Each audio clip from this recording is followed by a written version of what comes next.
नमस्ते। कई दिनों से लोगों के फ़ोन आ रहे हैं कि आपने बहुत दिन से कोई अच्छी सी वीडियो नहीं डाली।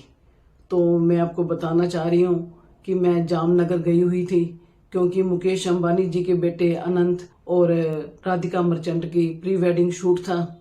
बार बार नीता जी के फ़ोन आ रहे थे कि आपको ज़रूर आना है।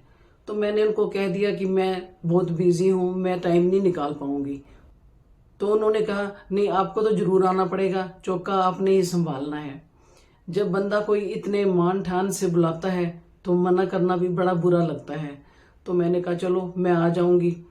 तो उन्होंने कहा आप ये ध्यान रखना कि खाने पीने में किसी को कोई दिक्कत ना आए और किसी तरह रायता ना फैले।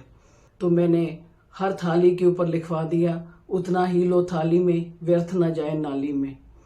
और मैंने रायता इतना तरह का बनवाया, किसी में जीरे का छोंक, किसी में हींग का, किसी में राई का, किसी में हरी मिर्च का, और अलग अलग रायते बना दिए। लोग फैलाने की बजाय उंगलियां चट करके खा जाएं। तो नीता जी ने कहा कि आप बनना जरूर सुनाना, क्योंकि बेटे की सगाई है। तो मैंने कहा ये आपने रेहाना शहाना जिसको बुला रखा है, इतना पैसा दे रखा है, तो उनको परफॉर्म करने का मौका दो। अगर मैंने बनना बन्नी गाने शुरू कर दिए तो उनमें इन्फियोरिटी कॉम्प्लेक्स आ जाएगा और वो ठीक से परफॉर्म नहीं कर पाएंगी, और आपको मैं बनना अलग से सुना दूंगी। तो मैंने उनको 2-4 बन्ने सुनाए, बड़ी खुश हुई।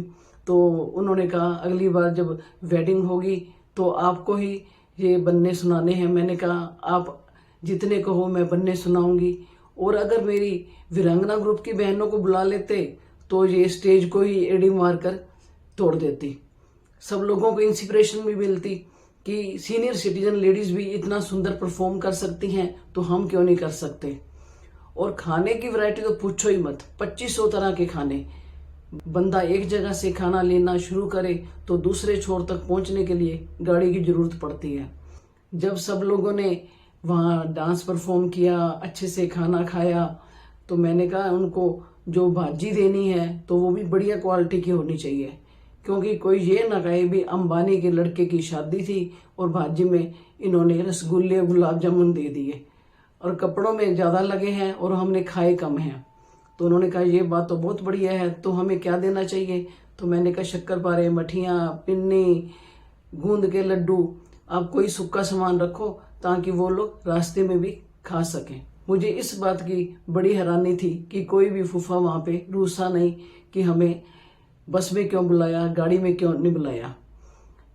और पार्टी में हर फील्ड के, चाहे वो पॉलिटिशियन हैं, चाहे फिल्म स्टार हैं, चाहे क्रिकेटर हैं, सभी लोग पहुंचे हुए थे और सभी को होड़ लगी थी कि हम अपना परफॉर्मेंस बहुत बढ़िया तरीके से करें।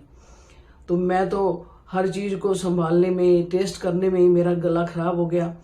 कभी ठंडा कभी गर्म, भी किसी चीज़ में कोई कमी ना रह जाए। पर प्रोग्राम बहुत अच्छा रहा। तो आशा है अगली बार जाऊंगी तो और भी बढ़िया अरेंजमेंट होगा। मुझे सबसे अच्छी ये बात लगी कि उन्होंने अपने पैतृक शहर जामनगर में ये प्रोग्राम रखा ताकि वहाँ के लोग भी इसमें सम्मिलित हो सकें। मैंने ये बात सुनी है कि जिस पेड़ की जड़ें जितनी गहरी जमीन में होती हैं वो उतना ही फलता फूलता है। इसलिए हमें अपने पैतृक स्थान से, पैतृक स्थान के लोगों से जुड़कर रहना चाहिए, तभी हम तरक्की कर सकते हैं। अनंत और राधिका का नेचर तो पूछो ही ना, आगे पीछे मासी मासी करते हुए घूम रहे थे। मुझे अनंत की ये बात बहुत अच्छी लगी कि वो जानवरों से बहुत प्यार करता है और ऐसे ही राधिका भी उनसे प्यार करती है। और एक बात जो मुझे अच्छी लगी, वो अपने मम्मी पापा को जैसे माता जी पिताजी कहकर संबोधित कर रहा था, तो पता चल रहा था कि वो सनातन वैदिक संस्कृति से कितना जुड़ा हुआ है। आपको मेरी ये जामनगर यात्रा कैसी लगी?